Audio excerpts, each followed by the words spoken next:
So hello my dear students.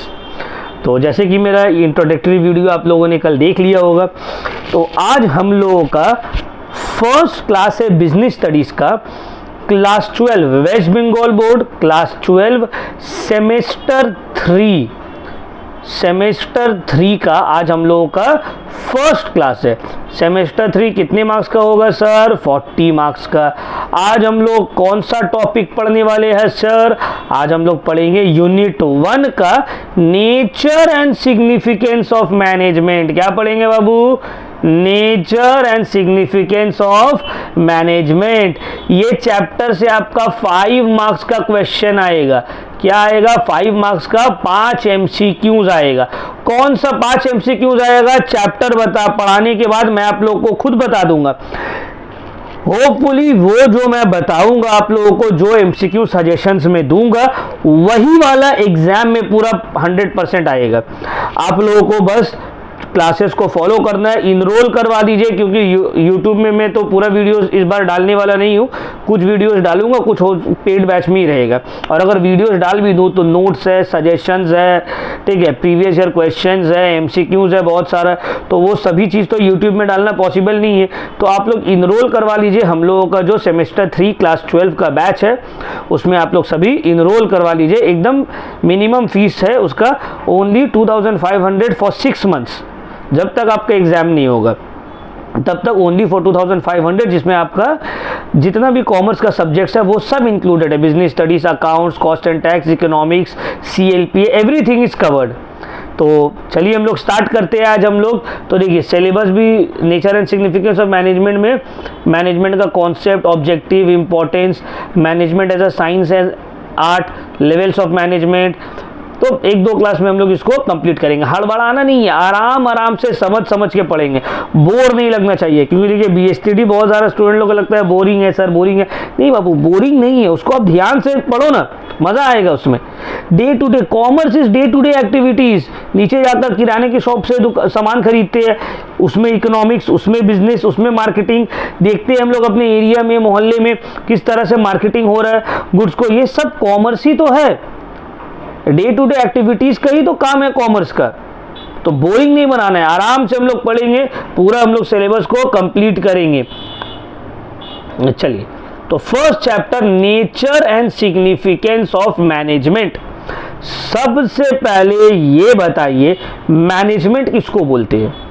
What do you mean by management? अब बहुत कोई बोलेगा स्टूडेंट लोग, सर मैनेजमेंट का मतलब होता है वो जो मैनेजर लोग जो काम करते हैं ना, उसी को बोलते हैं मैनेजमेंट। तो वो मैनेजर लोग क्या करते हैं? मैनेजर लोग मैनेज करते हैं। तो मैनेज करना किसको बोलते हैं? What do you mean by two manage? ठीक है, तो ये चैप्टर में हम लोग मैनेजमेंट का नेचर और सिग्निफिकेंस का क्या मतलब है? सिग्निफिकेंस का मतलब होता है इंपॉर्टेंस। ठीक है, nature and significance of management पढ़ेंगे, इंपॉर्टेंस ऑफ मैनेजमेंट और नेचर ऑफ मैनेजमेंट। तो चलिए, सबसे पहले मैनेजमेंट का जो सबसे बेस्ट डेफिनेशन मुझे पर्सनली लगता है, the best definition of management, वो है जेम्स एल लुडनी का। ये वाला डेफिनेशन आप देख रहे हैं, ये मेरे लिए बेस्ट डेफिनेशन है मैनेजमेंट का। क्या बोला गया है यहाँ पे? मैनेजमेंट को कैसे डिफाइन किया गया? बोला गया है management is the art of knowing exactly what you want your man to do and then seeing that they do it in the best and cheapest way. ये लोग बोल रहा है मैनेजमेंट एक आर्ट है, एक कला है, एक स्किल है। किस चीज का स्किल है? ये पता रहना कि एग्जैक्टली आप अपने लोगों से, आप अपने वर्कर से, आप अपने मजदूर से, आप अपने एम्प्लॉय से क्या करवाना चाहते हैं, और ये देखना कि वो उस चीज को बेस्ट और चीपेस्ट वे में कर दे। इसी को बोलते हैं मैनेजमेंट। फॉर एग्जाम्पल, एक कैप्टन रोहित शर्मा, हम लोगों के मेंस इंडियन क्रिकेट टीम का कैप्टन है। कैप्टन मतलब क्या? वो एक तरह का मैनेजर है टीम का, है ना। जब वो ग्राउंड में रहता है, ही मैनेजेस एवरीथिंग, उसका काम है मैनेजमेंट का। अब वो देखेगा कि कौन सा प्लेयर को हमसे क्या करवाना है, ये उसका जिम्मेदारी है, और ये देखना कि वो प्लेयर उस काम को बेस्ट वे में कर दे। जैसे कि हम लोगों ने देखा चैंपियंस ट्रॉफी में, T20 वर्ल्ड कप में पाकिस्तान जो है मैच जो 119 या 120 सिर्फ इंडिया ने टारगेट दिया था, पाकिस्तान रन चेज की तरफ बढ़ रहा था, बट फिर हम लोगों का आता है किंग, कौन? बुमराह को लाया जाता है, वो रिजवान आउट मार के आउट हो गया, और बुमराह को रोहित शर्मा लाता ही है कि इसको आउट करो, और वो आउट करके दे देता है। तो यही हुआ मैनेजमेंट, कि आपके जो भी एम्प्लॉय है आपके पास है, आप ये पहले पता करिए आपको किससे क्या करवाना है, और वो उस काम को एकदम बेस्ट और चीपेस्ट वे में कर दे, बेस्ट वे में कर दे। इसी को बोलते हैं मैनेजमेंट। हम लोग एक स्कूल में हैं, अब स्कूल के जो मैनेजमेंट है वो ये देखेंगे हमको कौन से टीचर से क्या पढ़वाना है, क्या काम करवाना है, और वो उस काम को बेस्ट वे में कर दे, यही उनका काम है देखना। इसको ही बोलते हैं मैनेजमेंट। तो आपको डेफिनेशन तो आएगा नहीं एग्जाम में क्योंकि एमसीक्यू है, बट आपको उसका मीनिंग समझ के रखना। देखो एमसीक्यू जो एग्जाम को हो गया ना बाबू, तो इसमें क्या हुआ ना, अब आपको और ज़्यादा ध्यान देना है क्लास का लेक्चर में, क्योंकि अब रट्टा तो मारना नहीं है, रट्टा तो नहीं मानना है। लॉन्ग आंसर है 6 मार्क्स का, 5 मार्क्स का, एमसीक्यू है। तो जो आप अभी हम एग्जाम्पल दे रहे हैं, आप क्लास में पढ़ रहे हैं ना, फट से जब एमसीक्यू सॉल्व करेगा ध्यान में आ जाएगा ये बात। तो टॉपिक को समझने का कोशिश करना है सभी सब्जेक्ट्स में, रटने का कोशिश नहीं करना है। चलिए, तो ये हो गया मैनेजमेंट का डेफिनेशन। चलिए, अब हम लोग आते हैं कैरेक्टरिस्टिक्स ऑफ मैनेजमेंट में। Sir, what do you mean by characteristics of management? Management का क्या कैरेक्टरिस्टिक्स है सर, ये थोड़ा सा हम लोग को समझा दीजिए। मैनेजमेंट का क्या फीचर्स है? कैरेक्टरिस्टिक्स बोल दो, फीचर्स बोल दो, समझ में आ रहा है? अच्छा, ये हम लोग के स्कोप में नहीं है। मैनेजमेंट का कॉन्सेप्ट हो गया ऑब्जेक्टिव्स एंड इंपॉर्टेंस है, कैरेक्टरिस्टिक्स नहीं है, ठीक है। बट फिर भी एक बार हम लोग गो थ्रू कर लेंगे, स्कोप ऑफ सिलेबस में नहीं है, बट फिर भी बेटर होगा हम लोग एक बार गो थ्रू कर ले, ठीक है ना। कौन सा पैसा जा रहा है भाई, पढ़ लेते हैं ना।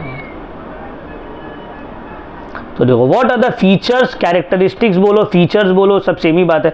तो what are the features of management? Sir, पहला है मैनेजमेंट इज गोल ओरिएंटेड। क्या मतलब है गोल ओरिएंटेड? भाई मैनेजमेंट जो है ना, उसके पास एक गोल रहता है, उस गोल को फुलफिल करने के लिए सब चीजों को अलाइन किया जाता है आपस में। Management is a means to achieve certain economic and social goal. हर ऑर्गेनाइजेशन का कुछ गोल है, और यही रीजन है उस गोल को फुलफिल करने के लिए मैनेजमेंट को हायर किया जाता है। तो मैनेजमेंट क्या करता है, अलग अलग लोगों को यूनाइट करता है एफर्ट्स, ताकि उस गोल को फुलफिल कर दिया जाए, ठीक है ना। हम जब इंडियन क्रिकेट टीम गया, देखो मैं क्रिकेट का बहुत बड़ा फैन हूँ, इसीलिए बार बार क्रिकेट का एग्जाम्पल देता हूँ। जब इंडियन टीम गया खेलने के लिए आईसीसी चैंपियंस ट्रॉफी, तो क्या गोल था भाई? गोल था चैंपियंस ट्रॉफी जीत के लेकर आना है। अब जितना भी प्लेयर्स था, रोहित शर्मा देख रहा था कि सब प्लेयर्स अलाइन हो, आपस में एफर्ट डाले इस गोल को फुलफिल करने के लिए, और वो गोल फुलफिल हुआ हम लोगों का।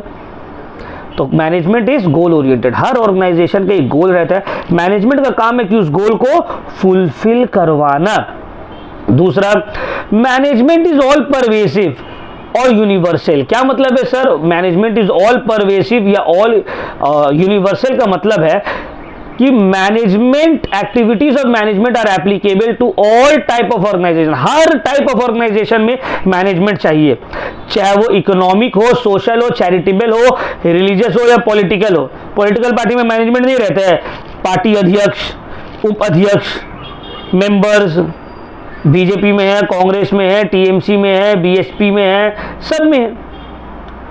सर, रिलीजियस का भी तो होता है, कोई ट्रस्ट है, मंदिर है, मस्जिद है, चर्च है, तो उसमें भी मैनेजमेंट रहता है। चैरिटेबल ट्रस्ट, सर कोई एनजीओ है, उसमें भी मैनेजमेंट रहता है। तो हर ऑर्गेनाइजेशन में हर तरह का, whether economic, social, religious organisation लगेगा ही लगेगा, ठीक है ना। तो मैनेजमेंट उसमें लगेगा ही लगेगा। अच्छा, मैनेजमेंट इज मल्टी डायमेंशनल। क्या मतलब है? मैनेजमेंट का मतलब कोई एक चीज को मैनेज नहीं करना। देखो, मैनेजमेंट एक कॉम्प्लेक्स एक्टिविटी है। मैनेजमेंट क्या है? Complex activity, and it involves 3 main dimensions, और इसमें 3 मेन डायमेंशंस इन्वॉल्व रहता है। पहला है management of work, management of people, management of operation.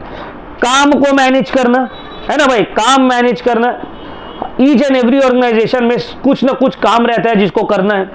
School में ओवरऑल डेवलपमेंट है चाइल्ड का ये देखना है, हॉस्पिटल में देखना है पेशेंट लोग अच्छे से ट्रीट हो रहा है या नहीं हो रहा है। तो सबका कुछ ना कुछ काम है, मैनेजमेंट को देखना है कि वो काम सही से हो रहा है या नहीं हो रहा है। अब हम स्कूल खोल के रखे, बहुत अच्छा इंफ्रास्ट्रक्चर है मेरा, पढ़ाई अच्छा नहीं हो रहा, क्या फायदा। हॉस्पिटल खोल के रखिए, बहुत खूबसूरत हॉस्पिटल बना दिए, इलाज अच्छा नहीं हो रहा, तो क्या फायदा। तो सबसे पहला है मैनेजमेंट ऑफ वर्क, वर्क को अच्छे से मैनेज करना। दूसरा है मैनेजमेंट ऑफ पीपल। सर क्या मतलब है मैनेजमेंट ऑफ पीपल का?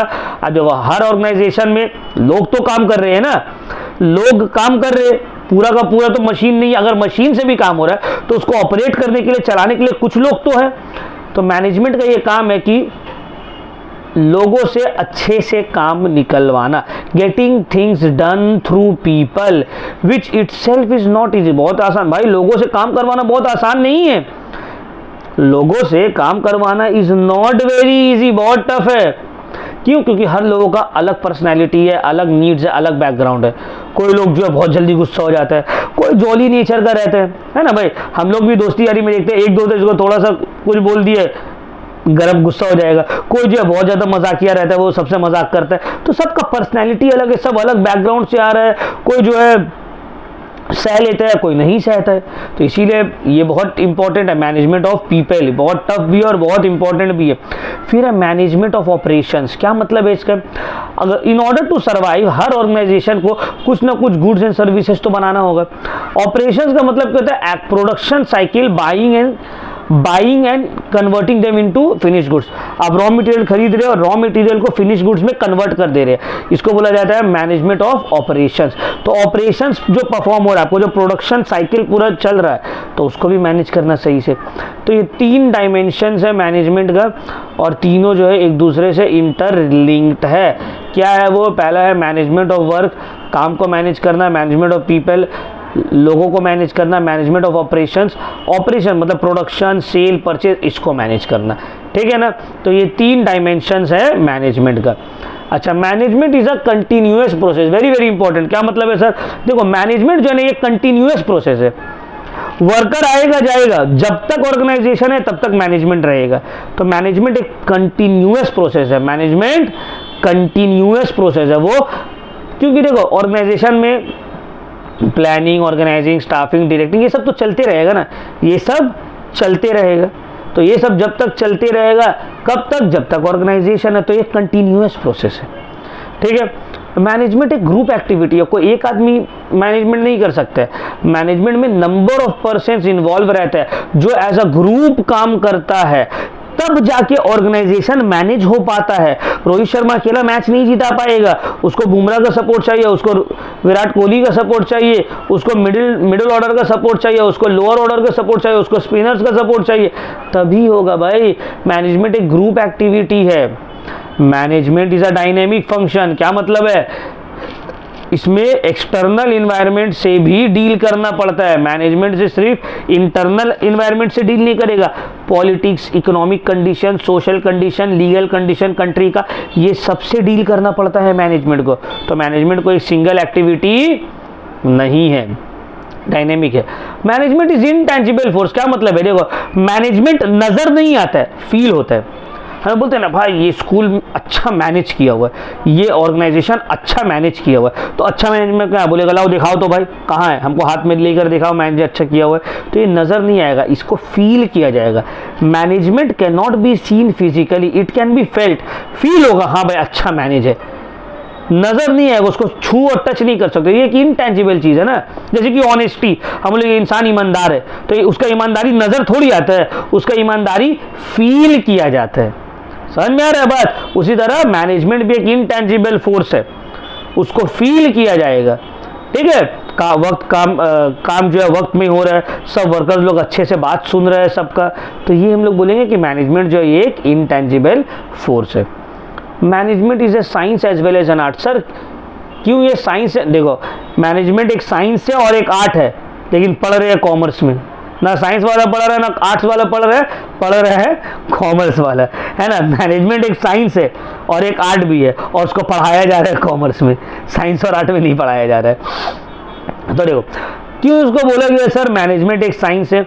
सर इसलिए बोला गया management is a science because, क्योंकि इसमें कुछ रूल्स एंड रेगुलेशंस है, लॉज एंड प्रिंसिपल्स है, जिसको आपको क्या करना पड़ेगा, उस rules and regulation, laws and principles को आपको ध्यान में रखना पड़ेगा। क्या करना पड़ेगा, ध्यान में रखना पड़ेगा, उसके अकॉर्डिंगली काम करना पड़ेगा। Management is an art. क्यों sir management is an art? Management एक आर्ट है बिकॉज हर इंसान जो मैनेजमेंट पढ़ा है वो अच्छा मैनेजर तो नहीं बन सकता है। अपना स्किल और आर्ट के ऊपर भी तो डिपेंड करता है ना। जैसे कि देखो, हर ड्राइवर जिसको ड्राइविंग सीखा हुआ तो सब क्या बहुत अच्छा ड्राइवर होता है? नहीं। हर स्टूडेंट जो बहुत अच्छा पढ़ने में है तो क्या वो बहुत अच्छा टीचर बन जाता है? नहीं, ज़रूरी नहीं है। क्यों? क्योंकि थियोरिटिकल नॉलेज कुछ अलग है और प्रैक्टिकली उसको अप्लाई करना इज समथिंग डिफरेंट। तो मैनेजमेंट को इसलिए बोला गया इट इज़ एन आर्ट। क्यों बोला गया it is an art? Because ये इंसान का पर्सन टू पर्सन स्किल के ऊपर डिपेंड करता है कि तुम अच्छा मैनेज कर सकते हो चीज़ों को या अच्छे से मैनेज नहीं कर सकते हो। क्लियर हुआ पॉइंट? क्यों अगर बोला गया why management is a science? Sir management is a science because it has certain principle, rules and laws. It is an art because it differs from person skill to skill. ठीक है, management एक social process है। क्यों? क्योंकि यहाँ पे interpersonal relations और human behaviour से आप डील करते हैं। ठीक है ना, ये एक सोशल प्रोसेस है। आप लोगों को समझते हैं, उसके साथ कोऑपरेट करने का कोशिश करते हैं। ठीक है, मैनेजमेंट बैलेंस करता है इफेक्टिवनेस और एफिशिएंसी को। अब देखो, effectiveness means achieving targets and objects on time. Effectiveness का मतलब होता है काम को सही समय में कर देना। एफिशिएंसी का मतलब होता है अपनी चीज़ों को बेस्ट वे में यूज़ करना। तो मैनेजमेंट क्या करता है ना, इफेक्टिवनेस और एफिशिएंसी के बीच में बैलेंस रखना है। सही समय में काम करना है और बेस्ट वे में सही चीज़ों को यूज़ करके करना है। आप कोई काम बहुत स्पीड में कर रहा है, सही समय में कर रहा है, वेस्टेज बहुत ज़्यादा कर दे रहा है, तो एफिशिएंसी अच्छा नहीं है उसके अंदर। एफिशिएंसी अच्छा है, काम को अच्छे बेस्ट वे में कर रहा है लेकिन बहुत टाइम लगा दे रहा है। हम लोग एग्जाम में जाते हैं, अब एक लड़का है जो बहुत स्पीड लिखता है, तो सही है भाई, वो वक्त में पेपर कंप्लीट कर देगा, उसका इफेक्टिवनेस अच्छा है, बट गलत बना रहा है, मतलब एफिशिएंसी अच्छा नहीं है। एफिशिएंसी अच्छा है सर, सम सही बनाते हैं, बहुत स्लो है सर, इफेक्टिवनेस उतना अच्छा नहीं है, वक्त में पेपर कंप्लीट नहीं कर पाएगा। तो अगर आप बहुत स्पीड लिखते हैं लेकिन गलत लिखते हैं, प्रॉब्लम है। सही लिखते हैं लेकिन बहुत स्लो लिखते हैं, तो भी गड़बड़ है। तो आपको स्पीड और करेक्टनेस दोनों को बैलेंस करना होगा। हम जब स्टूडेंट थे तो मेरे साथ क्या प्रॉब्लम होता था, हम सम्स बनाते तो सही थे लेकिन मेरा हैंड राइटिंग बहुत स्लो था। एक तो हैंड राइटिंग स्लो, ऊपर से हैंड राइटिंग गंदा, मेरा ये प्रॉब्लम था। एक तो हैंड राइटिंग भी गंदा, दूसरे बात हैंड राइटिंग स्लो भी, तो मेरा डबल लॉस हो जाता था। जनरली क्या होता है, जिसका हैंड राइटिंग गंदा होता तो स्पीड लिखते हैं वो, तो मेरा एक तो गंदा भी था और स्लो भी लिखते थे। तो ये अपना याद आ गया स्कूल के टाइम।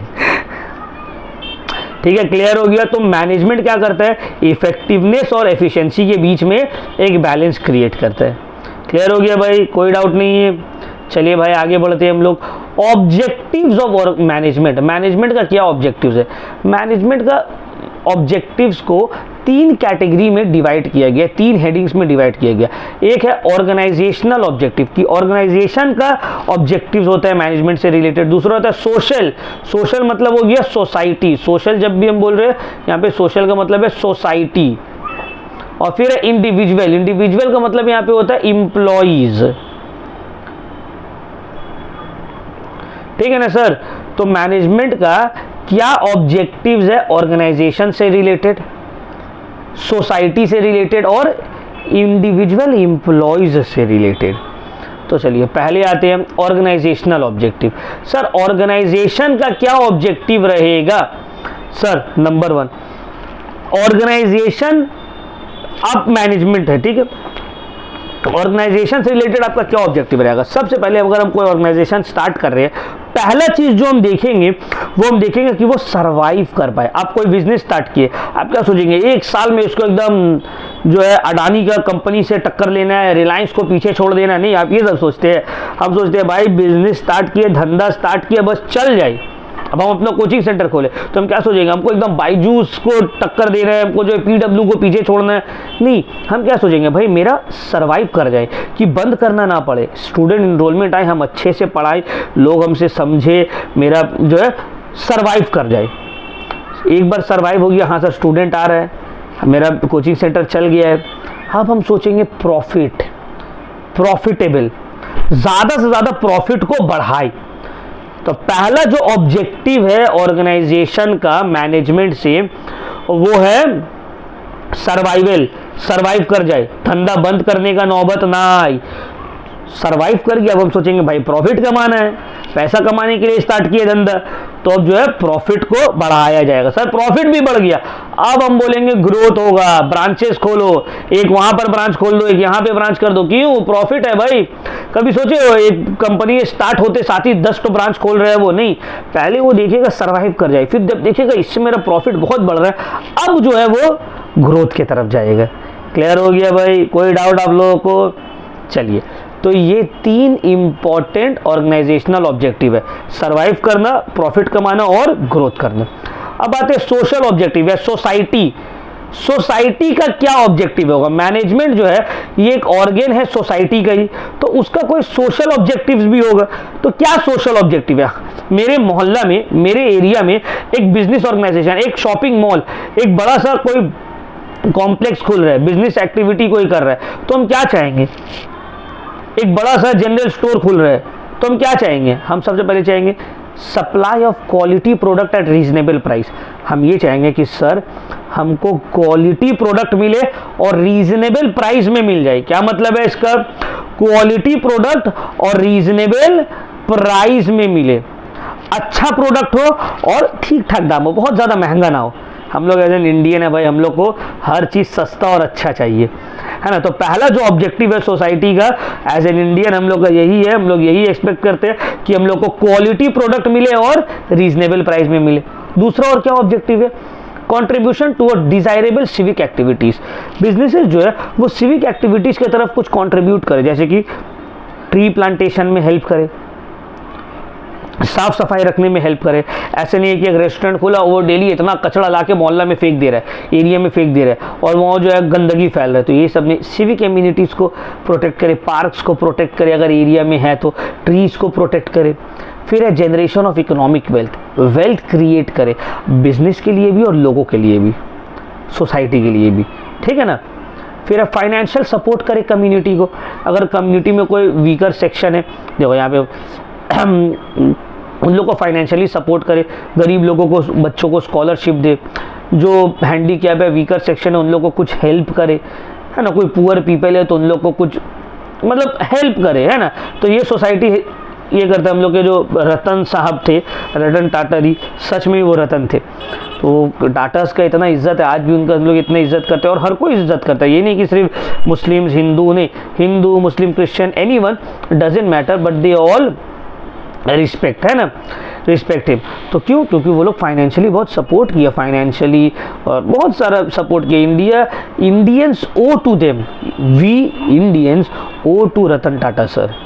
उन्होंने बहुत किया हमारे लिए। हम लोग कोलकाता में न्यू टाउन में टाटा इंस्टीट्यूट ऑफ कैंसर, है ना, टाटा इंस्टीट्यूट जो है जहाँ पे कैंसर का इलाज होता है, तो बोलो एक इतना बड़ा हॉस्पिटल खोल दिया। जहाँ से बाहर से मेरे फादर को जब कैंसर हुआ था, तो मैंने अपने फादर को जब वहाँ पर लेकर गया था, तो वहाँ पर मुझे लगा कि मतलब सिर्फ कोलकाता से ही लोग वहाँ पे आए थे, भूटान से, नेपाल से, कहाँ से आते हैं लोग वहाँ पे इलाज कराने के, अलग अलग सिटी से। तो कौन, उन्हें इतना बड़ा काम किया सोसाइटी के लिए। तो फाइनेंशियली सपोर्ट करे कम्युनिटी को। फिर आते हैं using environmental friendly methods of production. हम प्रोडक्शन का इन्वायरमेंटल फ्रेंडली मेथड यूज़ करें। क्या मतलब है इन्वायरमेंटल फ्रेंडली मेथड यूज़ करेंगे? आ जाओ कोई प्रॉब्लम नहीं है, ओए आओ, कोई बात नहीं है। तो environmental friendly methods of production का मतलब है कि हम ऐसा प्रोडक्शन करें जिसमें इन्वायरमेंट को हार्म ना हो। अब हम मान लो मोहल्ले के बीचे बीच, एरिया के बीचे बीच जो है एक टैनरी खोल दिया, उसे बदबू निकल रहा है, गैस निकल रहा है, गंदा पानी निकल रहा है, लीकेज हो रहा है सीवेज का। अब ये तो गलत चीज़ है ना। तो सोसाइटी ये आपसे एक्सपेक्ट नहीं करता है सर। सोसाइटी एक्सपेक्ट करता है कि आप इन्वायरमेंटल फ्रेंडली मेथड्स यूज़ करें प्रोडक्शन के, सोसाइटी को हार्म ना पहुँचे। फिर increasing employment opportunities for economically weaker sector, जो गरीब लोग हैं, जो निचले तबके के हैं, उन लोगों के लिए एम्प्लॉयमेंट अपॉर्चुनिटी जनरेट करो। Providing basic facilities to the employees, जो एम्प्लॉयज है, वर्कर्स है आप लोगों का, उसको बेसिक फैसिलिटीज दिए, उन लोगों के बच्चों के लिए स्कूल्स फ्री करो, मेडिकल फैसिलिटीज दो उन लोगों को। ऑर्गेनाइज करिए एजुकेशनल और health training programmes. Social services में पार्टिसिपेट करिए, एनजीओज के साथ मिलकर काम करिए। ये एक सोशल ऑब्जेक्टिव है मैनेजमेंट का, ठीक है ना। अब आते पर्सनल ऑब्जेक्टिव। पर्सनल में हम पहले ही बोले, पर्सनल मतलब एम्प्लॉयज। तो एज एन एम्प्लॉय, मान लीजिए आप एक ऑर्गेनाइजेशन के एम्प्लॉय हो, आप एक ऑर्गेनाइजेशन के एम्प्लॉय। अब ये बोलिए sir, as an employee, as an employee आप क्या एक्सपेक्ट कर रहे हैं मैनेजमेंट से? सर सबसे पहला चीज़ कॉम्पिटिटिव सैलरी, इज्जत दे रहे, सब कुछ अच्छा है, पैसा ही ज़्यादा नहीं दे रहा है सर, तो कहाँ से होगा? सबसे पहला चीज़ है कॉम्पिटिटिव सैलरी, अच्छा सैलरी हमको दे, ये मेरा मैनेजमेंट से ऑब्जेक्टिव रहेगा। दूसरा है पर्सनल ग्रोथ हो मेरा और डेवलपमेंट हो, मतलब प्रमोशन ट्रेनिंग हमको मिलते रहे, पर्सनली ग्रो करें हम। पीर रिकग्निशन, वो सेल्फ रिस्पेक्ट दे, कलीग्स लोग मेरा रिस्पेक्ट करें, अरे सर ये तो बहुत अच्छे, जैसे कि आप लोग की दुआ से स्कूल में मेरा जो है सब टीचर लोग बहुत अच्छे रिस्पेक्ट करते हैं। Why? Because I teach well. Student लोग also love me, they also respect me. क्यों? Because I teach well. तो मेरा क्योंकि पढ़ाने का स्टाइल उन लोगों को पसंद आता है, तो सब कलीग्स, टीचर्स लोग भी, स्टूडेंट लोग भी मेरा बहुत रिस्पेक्ट करते हैं, तो हमको ये पसंद आता, अच्छा, तो ऑब्वियसली किसको अच्छा नहीं लगेगा। तो हम लोग को पीर रिकग्निशन चाहिए एम्प्लॉयज़ को। फिर है सोशल रिकग्निशन, जैसे कि मेरी जो बिल्डिंग है, मेरे जो एरिया है, वहाँ पे मुझे सब बहुत रिस्पेक्ट करते हैं कि सर है, सर है। आज का जो टाइम है, मतलब जनरली यूथ जो है वो बहुत गलत रास्ते में गया हुआ है ना, मेजॉरिटी जो है हम लोग के एरिया में पढ़ लिख कर भी बहुत तरीका नहीं है बात करने का, बहुत मतलब हम लोग की जो कम्युनिटी है वो बहुत बैकवर्ड कम्युनिटी है, तो इसको एक्सेप्ट करने में कोई प्रॉब्लम नहीं है, स्पेशली जो एरिया से मैं आता हूँ। तो यहाँ पे मुझे सोशल रिकग्निशन बहुत मिलता है, लोग बहुत रिकग्नाइज करते हैं कि हाँ मतलब पढ़ा लिखा बंदा है। आप लोग भी जब पढ़ लिख लीजिएगा, देखिएगा आप लोग के मोहल्ले में, आप लोग के फैमिली में आप लोग को बहुत रिकग्निशन मिलेगा। सिर्फ पैसा इज़ इम्पॉर्टेंट, ऐसे नहीं है कि बोलेंगे नहीं भाई पैसा तो कुछ है ही नहीं, नहीं भाई पैसा इंपॉर्टेंट है, but up to a certain point. ठीक है, आपके पास बहुत पैसा है बट आपको बातचीत करने का तरीका ही नहीं है, बड़े छोटे से कैसे बात करना है वो पता ही नहीं है आपको, तो फिर तो कोई उस पैसे का आपको कोई फ़ायदा होने वाला नहीं। हो सकता है आपके मुंह के ऊपर लोग आपका तारीफ़ करें, बट पीठ पीछे दिल में आपको कोई पसंद नहीं करेगा। तो सोशल रिकग्निशन चाहिए, आप अच्छा काम करें, मैनेजमेंट से आपको सोशल रिकग्निशन चाहिए। हेल्दी वर्किंग कंडीशन, अब मान लो हम क्लास गए लेने के लिए स्कूल में और देख रहे कि यार फ़ैन काम नहीं कर रहा, लाइट काम नहीं कर रहा है, तो वर्किंग कंडीशन अच्छा नहीं है, तो क्या हम पढ़ा पाएंगे? अब गर्मी में मान ली इतना गर्मी, हम गर्मी में जाकर जो है क्लास ले रहे हैं, पंखा नहीं चल रहा है, तो हम तो अच्छे से क्लास नहीं ले पाएंगे, स्टूडेंट अच्छे से पढ़ नहीं पाएगा। तो ये क्या है? हेल्दी वर्किंग कंडीशन हो, वर्किंग कंडीशन अच्छा हो। तो these are all personal objectives employees लोग एक्सपेक्ट करता है मैनेजमेंट से। तो देखिए बहुत इंपॉर्टेंट चीज़ अभी हम आप लोग को पढ़ाए हैं, प्लीज़ आप लोग गो थ्रू करिएगा, इसके ऊपर ध्यान दीजिएगा। क्या ध्यान देना है? ऑब्जेक्टिव्स मैनेजमेंट का 3 हेडिंग्स में है, organisational, social and individual. Organisational मतलब ऑर्गेनाइजेशन से रिलेटेड क्या ऑब्जेक्टिव है, ठीक है। ऑर्गेनाइजेशन का क्या, मैनेजमेंट का क्या ऑब्जेक्टिव है ऑर्गेनाइजेशन से रिलेटेड? सर सर्वाइव करे, ग्रो करे और प्रॉफिट कमाए।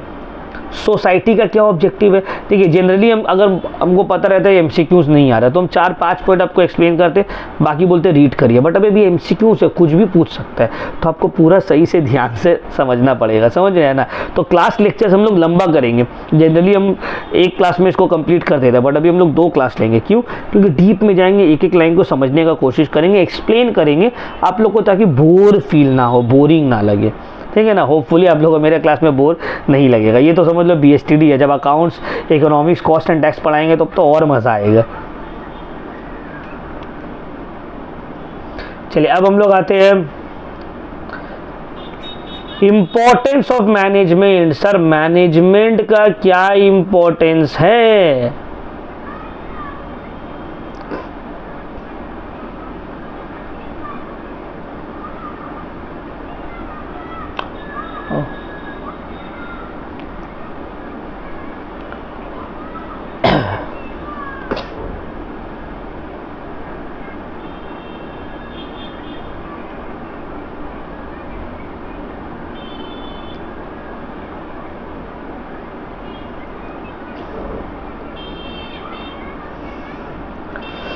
तो पहला accomplishment of organisational goals.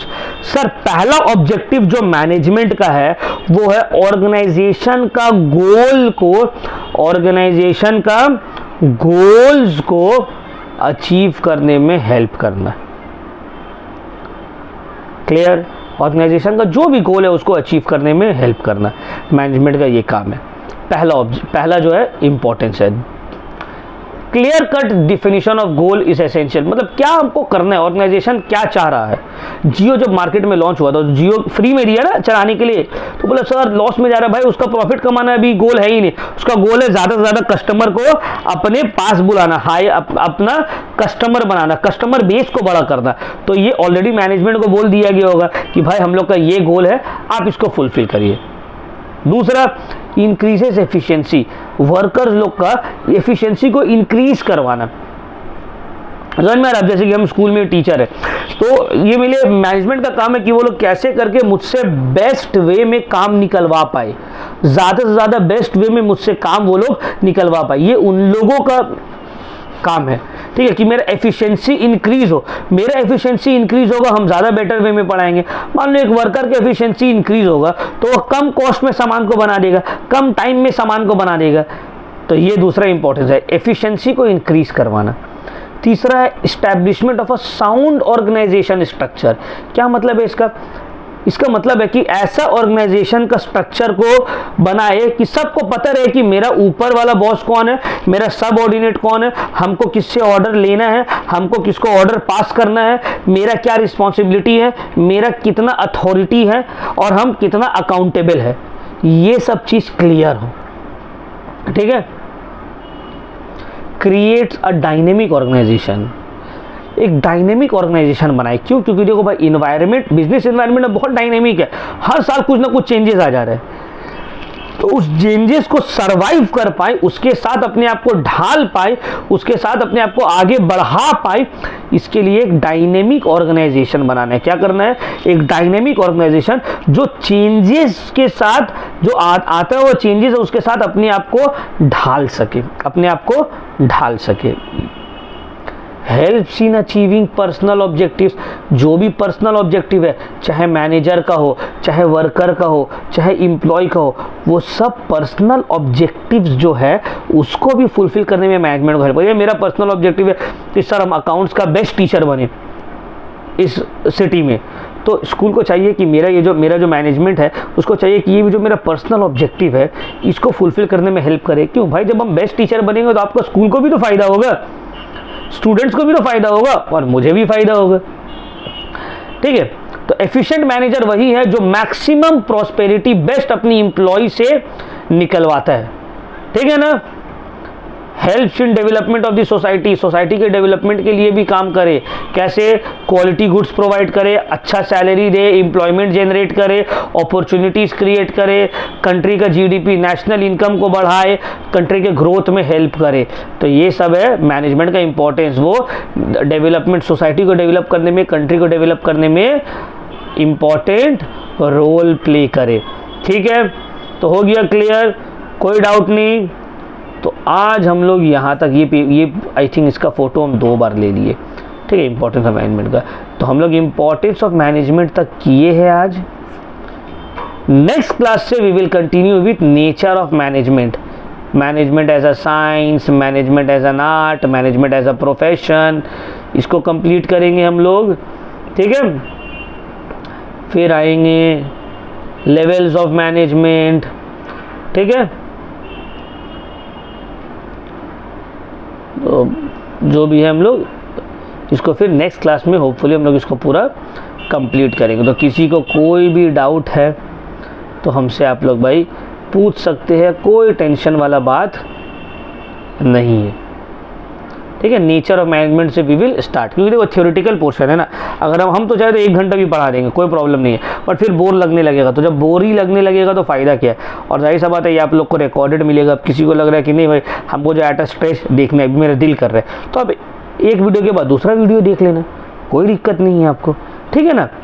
But at a stretch एक वीडियो को बहुत थ्योरेटिकल क्लास को बहुत लंबा ले जाने में नुकसान है, ठीक है ना। तो वीडियो ऑलरेडी 40 मिनट्स अबव हो गया है, उसको एडिट करके वही 35-36 मिनट्स तक आ जाएगा। तो कोई भी doubt, for any doubt online student लोग के लिए हम बोल दिए, ये मेरा व्हाट्सएप नंबर है 48359084। इसमें कॉलिंग और व्हाट्सएप दोनों है। आप लोग बेटर होगा भाई आप लोग प्लीज़ व्हाट्सएप करिएगा, क्योंकि कॉलिंग में बहुत सारा टाइम वीडियो रिकॉर्ड कर, जैसे भी हम वीडियो रिकॉर्ड करें फ़ोन से, बहुत सारे टाइम स्कूल में रहते हैं तो हो सकता है हम कॉल ना उठाए। व्हाट्सएप करिए, आपको विद इन फ्यू मिनट्स और फ्यू आवर जैसे ही मैं फ्री होऊंगा आपको रिप्लाई दूंगा, ठीक है। और बेटर होगा ना आप लोग व्हाट्सएप में ना वॉइस भेजिए, क्योंकि टाइप करिएगा आपका भी टाइम जाएगा, मुझे भी प्रोसेस होने में थोड़ा टाइम लगेगा। वॉइस में क्या है ना, फट से सुने समझ में आएगा वो अच्छा ये पूछने मगर, और हम भी वॉइस में रिप्लाई दे देंगे, ठीक है ना। तो हम लोग को साथ मिलकर भाई 90% से नीचे सोचना नहीं है, और बहुत ईजी है। 90% मतलब ये नहीं कि सर कि तो घंटा पढ़ेंगे, कुछ घंटा नहीं पढ़ेंगे हम, है ना। यहाँ पे जो नोट्स देंगे पूरा 100% वो आएगा, कोई टेंशन लेने का ज़रूरत नहीं है। बस क्लास में ध्यान दीजिए, और मेरा जो नोट्स रहेगा हम जो आप लोगों को प्रोवाइड करेंगे, जो पेड क्लासेस मेरा लिया हुआ है उसमें आप लोगों को MCQs प्रोवाइड किया जाएगा, प्रीवियस ईयर क्वेश्चंस प्रोवाइड किया जाएगा, बहुत सारा हम लोग अलग अलग टाइप्स का questions, case study, reason and association सब हम लोग करेंगे, ठीक है। एकदम टेंशन नहीं लेने, अच्छे से आप लोगों को तैयारी करवाएंगे। जब तक एग्जाम नहीं होगा तब तक ये क्लासेस चलेगा, जितना बार आप लोग बोलिएगा उतना बार रिवीजन होगा, तो कोई टेंशन नहीं लेना है। एकदम बेस्ट वे में हम लोगों को करके 90% ला देना है, सबका मुंह बंद कर देना है कि हम लोग भी किसी से कम नहीं है। 10 में जो भी हुआ होगा, अच्छा बुरा जो भी होगा डजेंट मैटर, 2 बार एग्जाम है, ये आप लोग के लिए अच्छा है। पहला 40 मार्क्स में आप लोग एकदम 40 में 40 आप लोगों को दिलाएंगे, MCQs एक ज़रा मिस्टेक नहीं होना चाहिए। दूसरा में रिटर्न रहेगा, उसमें थोड़ा सा मार्जिन रखते हैं, ठीक है। 35-36 भी आएगा तो भी हम लोग का प्रोजेक्ट में 20 आउट ऑफ 20 मिला के 95-94 आ जाएगा। तो कोई हवाई बात नहीं कर रही है, एकदम जेन्युइन बात कर रहे हैं। आपको बस यकीन रखना अपने आप के ऊपर that yes you can do it. और हम पढ़ाएंगे ना, टेंशन करके आपको नंबर दे रही है, आप कॉल करिए, नहीं समझ में आएगा ये नहीं कि सिर्फ वीडियो देख लिया हो गया, प्रैक्टिस सॉल्व कर लिया नहीं हो गया, आप कॉल करिए, ठीक है। कॉल करिए, व्हाट्सएप करिए, आपका सब डाउट्स वो पूरी क्लियर करेंगे। I am there for you. आप लोगों को बस मेहनत करना है, जैसे बोल रहे वैसे क्लासेस करना है। चलिए तब हम लोग इस वीडियो को यहीं पे ऑफ करते हैं। तो आज हम लोग का बिजनेस स्टडीज़ का फर्स्ट क्लास कंप्लीट हुआ। ऐसे ऐसे करके कॉस्ट, टैक्स, अकाउंटेंसी, इकोनॉमिक्स सब का क्लासेस, CLPS सब का आहिस्ते आहिस्ते करके आएगा। कुछ वीडियोस जो है कुछ चैप्टर्स का वो यूट्यूब में अपलोड रहेगा फ्री ऑफ कॉस्ट, ताकि आप लोग देखिए। बट उसके बाद फिर आप लोग को पेड बैच में इनरोल करके आप लोग अच्छे से पूरा फुल फ्लेजेड हम लोग के साथ तैयारी करिए। फीस जो है एकदम मिनिमम है 2500, इतना सारा सब्जेक्ट्स के लिए for full semester is very affordable. आप ऑफलाइन क्लासेस लीजिएगा, आपका पर मंथ 800, 900, 1000 रहता है, 6 महीना का 6000, उसका आधा से भी कम है, ठीक है। तो और क्लासेस आप अपना कन्वीनियंस के हिसाब से करिए, जब आपको दिल करता है आप तब करिए क्लासेस, रात में, सुबह, दूसरे दिन, तीसरे दिन, आप अपने हिसाब से करिए क्लासेस, ठीक है। तो चलिए इस वीडियो को हम लोग यहीं पे करते हैं stop. So best of luck all of you. ध्यान से पढ़िए भाई, अच्छा मार्क्स लाना है सबको ही।